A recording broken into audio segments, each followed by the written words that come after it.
अस्सलाम वालेकुम। I hope you guys are doing well. तो आज हमने पढ़नी है बैक्टीरियोफेज की लाइफ साइकिल। बैक्टीरियोफेज क्या होता है?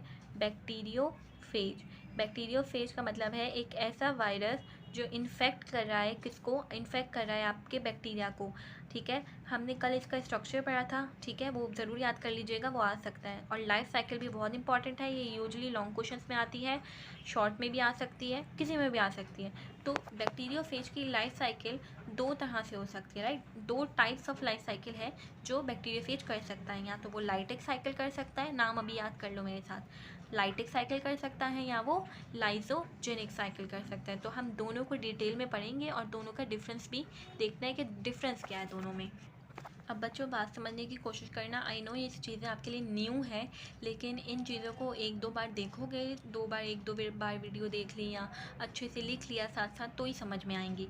ठीक है, तो पहली टाइप ऑफ साइकिल है लाइटिक साइकिल। अब क्या होता है बच्चों, जब एक वायरस एक बैक्टीरिया पे, वायरस कौन सा वायरस? बैक्टीरियोफेज ना, जिसका हमने स्ट्रक्चर यूँ करके पढ़ा था। ये देखें, यूँ करके पढ़ा था ना इसका स्ट्रक्चर कुछ इस तरह से।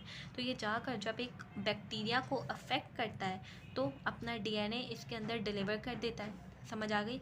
और फिर ये होस्ट सेल यानी कि बैक्टीरिया के अंदर रेप्लिकेट करता रहता है 2 से 4, 4 से 5, और ये जाकर बैक्टीरिया के सेल को किल कर देता है। बैक्टीरिया का जो भी सेल है हमारे पास, सर्कुलर है या किसी भी शेप में प्रेजेंट है, वो बैक्टीरिया का सेल प्लाज्मोलाइसिस से फट जाता है, किल हो जाता है वो सेल, और जितने भी वायरस अंदर रेप्लिकेट करके बने होते हैं वो बाहर निकल जाते हैं। तो ये जो प्रोसेस है वो लाइटिक साइकिल है। मैं एक बार दोबारा समझा रही हूँ उन बच्चों के लिए जिनको समझ नहीं आया, ठीक है, क्योंकि मैं भी बहुत अच्छी बच्ची नहीं थी पढ़ने में, मुझे भी 2-3 बार बातें करने के बाद समझ में आती थी। ठीक है, तो क्या है, मैं क्या बोल रही हूँ कि एक बैक्टीरिया है, कहानी सुनो। ठीक है, एक बैक्टीरिया है और एक वायरस है, वायरस है। कौन सा वायरस? बैक्टीरियोफेज जाके इस बैक्टीरिया को अफेक्ट कर रहा है। ठीक है, इसको नुकसान पहुंचाना चाह रहा है। क्या होगा कि ये अपना डीएनए इसके अंदर डिलीवर कर देगा। ठीक है, अपना डीएनए इसके अंदर भेज देगा और उसके बाद ये डीएनए अंदर रेप्लिकेट हो जाएगा 2 से 4, 4 से 8, और फिर बैक्टीरिया का ये सेल अंदर डीएनए रेप्लिकेट किया। और पूरा प्रोसेस हम डिटेल में अभी पढ़ेंगे, लेकिन मैं सिर्फ ओरली बता रही हूँ आपको, वर्बली, कि अंदर बहुत सारे वायरस बन गए और फिर बैक्टीरिया का ये सेल फटा, किल हुआ पहले, और ये जान से गया और फटा, और जितने भी वायरस बने थे वो सारे बाहर निकल गए। तो आपने देखा कि वायरस ने कैसे रेप्लिकेट किया, 1 से वो 2, 4 से 8 कैसे हुआ? वो ऐसे हुआ कि वो बैक्टीरिया को मार कर उसके अंदर जितने भी बने थे वो बाहर निकले। तो लाइटिक साइकिल कौन सी साइकिल होती है? जिसमें एक वायरस अटैक करता है एक बैक्टीरिया को और उसके अंदर जाके रेप्लिकेट होता है और फिर बैक्टीरिया के सेल को किल करता है। प्लाज्मोलाइसिस कौन सा प्रोसेस है? जिसमें प्लाज्मा उसका लाइसिस करेगा, मतलब फटेगा आसान लफ्ज़ों में, और जितने भी न्यू वायरस बने हैं वो रिलीज़ हो जाएंगे बाहर और वो जाकर और बैक्टीरिया वगैरह को किल करने लग जाएंगे। जबकि लाइसोजेनिक साइकिल कौन सी होती है? जिसमें बैक्टीरियोफेज वायरस बैक्टीरिया को अफेक्ट तो करता है, लेकिन बैक्टीरिया को किल नहीं करता, बल्कि उसके साथ ही ग्रो करता रहता है। बैक्टीरिया भी बढ़ते रहेंगे और बैक्टीरिया के साथ वो वायरस भी बढ़ता रहेगा। जैसे ये एक बैक्टीरिया था, समझो यहाँ पर एक वायरस ने आकर अपना डीएनए इसके अंदर डिलीवर किया हुआ है, तो जैसे जैसे बैक्टीरिया रेप्लिकेट करेगा, वायरस भी साथ साथ रेप्लिकेट करते रहेंगे। तो ये है लाइसोजेनिक साइकिल, जिसमें किल नहीं करता वो बैक्टीरिया को। लेकिन ये है लाइटिक साइकिल, जिसमें बैक्टीरिया बेचारा जान से जाता है, तब जाके लाइटिक साइकिल कंप्लीट होती है। ठीक है, तो पहले हमने डिटेल में पढ़नी है लाइटिक साइकिल और फिर पढ़ेंगे लाइसोजेनिक साइकिल। तो लाइटिक साइकिल के स्टेजेस कितने हैं? 5 स्टेजेस में लाइटिक साइकिल कंप्लीट होती है। सबसे पहले होती है अटैचमेंट, यानी कि जो हमारा फेज है, जो हमारा बैक्टीरियोफेज है, जो हमारा वायरस है, वो जाके पहले होस्ट कौन है? बैक्टीरिया है ना। होस्ट की सरफेस पे जाके अटैच होता है, इस प्रोसेस को हम कहते हैं अटैचमेंट। सबसे पहले क्या हुआ, एक है बैक्टीरिया और एक है बैक्टीरियोफेज वायरस। मैं सिर्फ इसको ऐसे बना रही हूँ, लेकिन यू नो कि ये कैसा होता है। ठीक है, टेडपोल शेप्ड होता है। तो ये जाकर अटैच करता है किसके ऊपर? होस्ट के ऊपर। सही है, उसके बाद होती है पेनेट्रेशन। हमने बात की थी कि बैक्टीरियोफेज का जो हेड होता है ना, हेड, उसके अंदर डीएनए होता है और डीएनए जो है डिलीवर होता है अंदर। तो ये जो डीएनए की डिलीवरी का प्रोसेस है ना, जिसमें डीएनए डिलीवर हो रहा है होस्ट के सेल के अंदर, इसको हम कहते हैं पेनिट्रेशन। अटैचमेंट हुई सबसे पहले, फिर पेनेट्रेशन हुई और अब बायोसिंथेसिस होगा। बायोसिंथेसिस में क्या होता है कि फेज का जो डीएनए है जो अंदर आया है अभी अभी बैक्टीरिया के अंदर आया है होस्ट का डीएनए, ये रेप्लिकेट करेगा 2 से 4, 4 से 8 होगा। और साथ साथ जो बैक्टीरिया फेज है, हमने बात की थी ना कि डीएनए से हमारे पास प्रोटीन्स बनती हैं, ठीक है, ये हम चैप्टर 1 में डिटेल में पढ़ कर आए हैं और आगे भी पढ़ते रहेंगे। तो फेज का जो डीएनए है वो जब रेप्लिकेट करेगा तो जाहिर है कि वो फेज की प्रोटीन यानी बैक्टीरियो फेज की प्रोटीन्स भी बनवाएगा। समझ में आई बात? तो इस प्रोसेस को हम कह रहे हैं सिंथेसिस हो रहा है, इसमें नई नई चीज़ें बन रही हैं। अब जो चीज़ें बनी हैं यानी कि डीएनए नया नया बना है वायरस का, प्रोटीन, वायरस और फेज एक ही बात है बच्चों, कन्फ्यूज़ नहीं होना। डीएनए नया नया बना है, फेज प्रोटीन नई नई बनी है, तो ये सारी चीज़ें मैच्योर होंगी और मैच्योर होकर असेंबल होंगी। फ़र्ज़ करो यहाँ पे उसी वायरस उसी बैक्टीरिया के अंदर डीएनए और बना और फेज की प्रोटीन्स और बनी, तो डीएनए और फेज की प्रोटीन्स वगैरह मिली, फिर कैप्सोमेयर बनाया, तो यह सारी असेंबली हुई इन चीज़ों की। और जब ये चीज़ें असेंबल हुई तो एक नया फेज का पार्टिकल, यानी कि कैसा होता है फेज का नया पार्टिकल, ऐसा होगा ना। तो ये बैक्टीरिया के अंदर ही ये बहुत सारे बनने लग गए, क्योंकि पहले प्रोटीन्स बनी, साथ में डीएनए बना और ये असम्बल होकर चीज़ें और नए नए फेज पार्टिकल्स उसी के अंदर बनने लगे। फिर होता है बच्चों लाइसिस, और ये है असल चीज़। इसमें लाइसिस में क्या होता है, सेल लाइस होता है।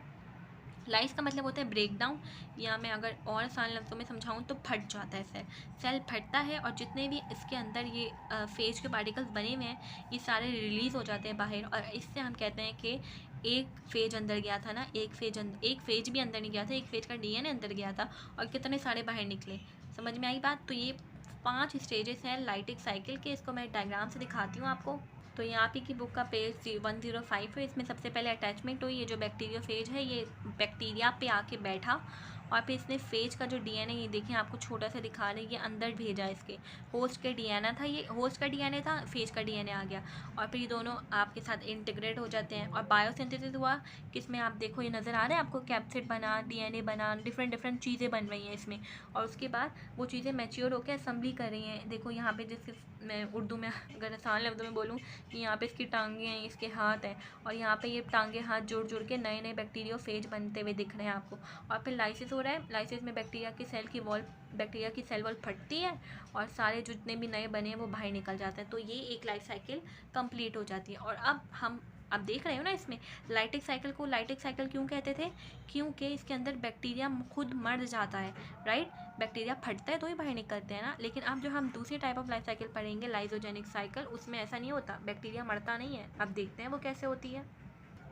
तो बच्चों लाइजोजेनिक साइकिल के भी 5 स्टेज ही होते हैं। अटैचमेंट होती है सबसे पहले, उसी तरह से जो वायरस है हमारा वो आकर होस्ट के सरफेस पे जाके अटैच कर जाएगा, वैसे ही जैसे हमने अभी लाइटिक साइकिल में पढ़ा। उसके बाद वो अपना वायरल का डीएनए जो है इंजेक्ट करेगा। इसको हमने पहले किसका नाम दिया था, एंट्री का नहीं दिया था, अभी जो है हमने पेनिट्रेशन का नाम दिया था ना इसको थोड़ी देर पहले।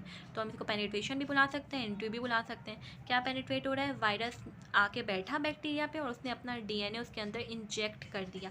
अब क्या होगा, इंटीग्रेशन होगी।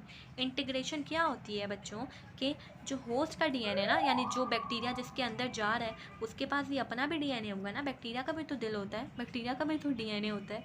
तो वायरस का जो डीएनए अंदर जा रहा है वो पार्ट बन जाएगा, वो हिस्सा बन जाएगा किसका, बैक्टीरिया के डीएनए, यानी ये दोनों डीएनए अंदर जुड़ जाएंगे।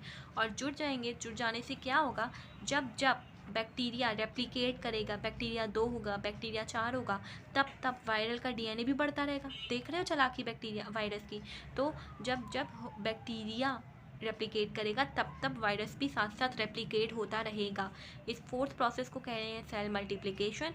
फिर आती है लाइटिक साइकिल। अब वही बात कि लाइजोजेनिक के एंड में भी लाइटिक हो सकता है आ जाए, हो सकता है कि अब कोई एक सेल निकले और वो दोबारा लाइटिक साइकिल में चला जाए और असेंबली हो, उसमें लाइसिस हो और रिलीज़ हो। ये कैसे होता है मैं डायग्राम से बताती हूँ। तो ये आपकी बुक का पेज नंबर 106 और इसमें क्या कहते हैं कि क्या हो रहा है कि आपके पास सबसे पहले वायरस आके बैठा और वायरस की एंट्री हुई, यानी कि वायरस ने अपना डीएनए इंजेक्ट किया होस्ट में, ठीक है। ये वायरस का डीएनए, ठीक है, और ये होस्ट का डीएनए, ये देख रहे हो यहाँ पे इंटीग्रेशन हो रही है कि पहले से ये वायरस होस्ट का डीएनए और होस्ट के डीएनए के साथ वायरस का डीएनए खुलकर इंटीग्रेट हो चुका है, मिल चुका है उसके साथ। अब ये दोनों मिल गए हैं, ये मैं इसको ऐसे बना रही हूँ, ये वायरस का डीएनए है और ये होस्ट का, ये दोनों मिल गए हैं। और अब जब जब वायरस होस्ट यानी कि बैक्टीरिया रेप्लिकेट करेगा, वायरस का डीएनए भी देख रहे हो साथ साथ पिंक कलर का वायरस का डीएनए भी साथ साथ रेप्लिकेट कर रहा है। और फिर बहुत सारी रेप्लिकेशन होती रहेगी, यानी कि अब जो बैक्टीरिया पैदा हो रहा है उसके अंदर वायरस का हिस्सा मौजूद है। अब क्या हो सकता है कि कोई एक बैक्टीरिया एक हो जो लाइटिक साइकिल में चला जाए, कोई एक बैक्टीरिया मे बी कोई एक बैक्टीरियोफेज हो जो लाइटिक साइकिल में चला जाए, और फिर वो उसी तरह से बैक्टीरिया की किलिंग कर दे। लाइजोजेनिक में देख रहे हो वो बैक्टीरिया को किल नहीं कर रहा and still it is growing, लेकिन लाइजोजेनिक में वो बैक्टीरिया को किल नहीं कर रहा, उसके साथ ही बढ़ी जा रहा है। लेकिन लाइटिक साइकिल में अगर वो चला जाएगा तो वो बैक्टीरिया फट जाएगा और उसमें जितना भी वायरस का स्ट्रक्चर है वो जो है बैक्टीरियोफेज पूरा बनकर बाहर निकल जाएगा। तो आई होप यू अंडरस्टैंड। अगर नहीं समझ में आया मुझे मैसेज करो या इस वीडियो को दोबारा देखो और बुक रीडिंग ज़रूर कीजिएगा। अल्लाह हाफिज़।